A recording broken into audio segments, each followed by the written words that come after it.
I wish someone had told me how simple it is to make fried rice at home. I love some plain fried rice, no eggs, no chicken, nothing. So let's make some plain fried rice together. First, I'm going to start off by melting some butter, and then I'm going to saute my onion and my garlic. I'm going to saute those until they're translucent.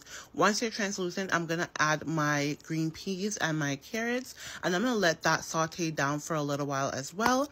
Once I did that, I realized I need a little bit more oil, so I added some sesame seed oil to the pot and then added my rice. My rice wanted to be difficult and plop out like that, but all as well, we went ahead and stirred that in, mixing the peas, the carrot, the onion, and garlic, and then I added my soy sauce. I gradually added my soy sauce. I would add it and stir it in and then add some more.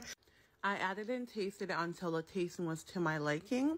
And then once I had it to my liking, I just let it sit for a bit and stir that in.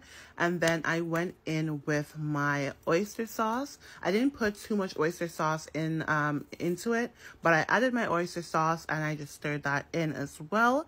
Once I stirred that in, I went ahead and all I had left to do was just add my spring onions.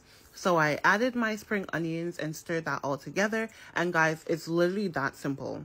And it tastes, I promise you, it tastes like takeout. It tastes like when you order from a Chinese restaurant. It was simple and phenomenal. I really hope you guys enjoy this recipe. Please, please, please let me know if you did, and enjoy.